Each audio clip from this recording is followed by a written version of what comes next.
Good afternoon, students. This is chapter 4th, Globalization and the Indian Economy.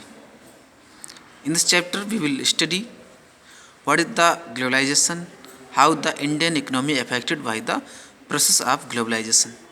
तो globalisation क्या है और Indian economy किस तरह अफेक्टेड होती है, मल्टीनेशनल कंपनीज किस तरह प्रॉफिट गेन करती हैं, किस तरह अपना बिजनेस इंक्रीज करती हैं। ठीक, उसके बाद हम जानेंगे वर्ल्ड ट्रेड ऑर्गेनाइजेशन क्या है। ये सारी चीज़ें इस चैप्टर में पढ़ेंगे। Now let's start. तो कंज्यूमर्स के बारे में जानते हैं कि आज के समय में as consumers in today's world some of us have a wide choice of goods. तो टुडे के इस वर्ल्ड में आज एक कंज्यूमर्स के रूप में हमारे पास गुड्स की बहुत बड़ी चॉइस है एंड सर्विसेज बिफोर अस। तो गुड्स एंड सर्विसेज की एक बड़ी चॉइस हमारे पास रहती है। The latest models of digital cameras. तो आज के समय में डिजिटल कैमरास के लेटेस्ट मॉडल्स, यहाँ ये ओल्ड बुक है लेकिन करंट में सही कहा जाए तो latest models of Android mobiles यहाँ लिखा जा सकता था। ठीक, mobile phones and television made by the leading manufacturers of the world are within our reach. तो वर्ल्ड के सबसे प्रोग्रेसिव या अच्छे मैन्युफैक्चरर्स हैं, उनके बने प्रोडक्ट्स हमारे पहुंच में हैं। यानी वर्ल्ड के किसी भी कोने में कुछ भी बना हुआ है, कोई भी प्रोडक्ट है, तो वो हम तक पहुंच जाता है किसी तरह। एवरी सीजन, हर सीजन में क्या होता है, new models of automobiles can be seen on Indian roads. Automobiles के नए नए मॉडल्स इंडियन रोड्स पर देखे जा सकते हैं। गॉन आर द डेज, वे दिन अब जा चुके हैं, when ambassador can Fiat. Ambassador और फियाट जैसे एक एम्बेसडर और फियाट क्या है, उन गाड़ियों के नेम है। But the only cars on Indian roads पर यही अकेली कारें होती थी। टुडे अब क्या है, देखिए इतना डेवलप हो चुका है हमारा industrial process. Indians are buying cars produced by nearly all the top companies in the world. तो इंडियंस अब वो कारें परचेज कर सकते हैं जो वर्ल्ड की टॉप कंपनीज को द्वारा बनाए हुए हैं। A similar explosion of brands can be scene. तो उसी तरह का एक तरह से सेम ब्रांड का एक्सप्लोजन देखा जा सकता है मैनी अदर गुड्स, दूसरी तरह की गुड्स में भी देख सकते हैं। ये तो बात हुई केवल एक इलेक्ट्रॉनिक गुड्स की, बड़े बड़े आइटम्स की, लेकिन कुछ और दूसरी चीज़ें भी हैं, उनमें ये एक्सप्लोजन देखा जा सकता है। From shirts to television to processed fruit juices. तो शर्ट से लेकर के टेलीविजन तक या प्रोसेस्ड फ्रूट जूसेस, और ऐसी कंपनियां जो फ्रूट जूस प्रोड्यूस करती हैं।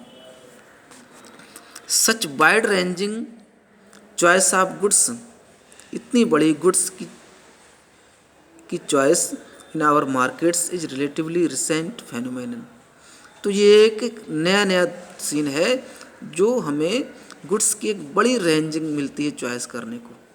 You couldn't have found such a wide variety of goods in Indian markets even 2 decades back. तो 2 decade क्या होता है, 10 years का टाइम, डिकेड्स। तो 2 decades पहले भी, यहाँ तक कि 2 decades पहले, 2 दशक पहले, 20 years पहले ऐसी गुड्स की बड़ी वैरायटी आपने इंडियन मार्केट्स में नहीं देखी होगी। In a matter of years, बहुत सालों के समय में, our markets have been transformed. तो ईयर बाय ईयर हमारी मार्केट्स भी चेंज होती गई हैं। How do we understand these rapid transformations. तो हम इन इतने तेज ट्रांसफॉर्मेशंस को कैसे समझते हैं।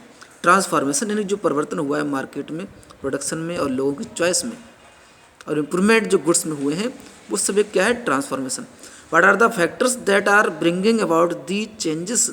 तो कौन कौन से फैक्टर्स हैं जो इन चेंजेस को लेकर के आते हैं। And how are these changes affecting the lives of the people. और किस तरह ये चेंजेस लोगों के लाइफ को प्रभावित कर रहे हैं। We shall dwell on these questions in this chapter. तो इस चैप्टर में हम इन्हीं क्वेश्चंस के आंसर्स को जानेंगे। तो class next topic, production across countries.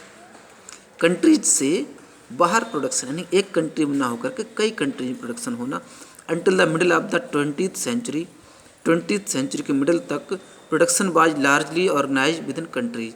तो बड़ी संख्या में प्रोडक्शन क्या था कि कंट्री में ही और लिमिटेड होता था। What cross the boundaries of these countries were. तो इन कंट्रीज की बाउंड्रीज को जिसने क्रॉस किया वो थे, देखिए, raw materials, food stuffs and finished products. Colonies such as India exported raw materials, तो इंडिया जैसी कॉलोनीज जिन्होंने रॉ मटेरियल्स एक्सपोर्ट किया, and food stuffs, food items, and imported finished goods, और फिनिश्ड गुड्स को इम्पोर्ट किया। Trade by the main channel connecting distant countries, अब अलग अलग देशों को मिलाने वाला मेन चैनल जो क्या बना, ट्रेड।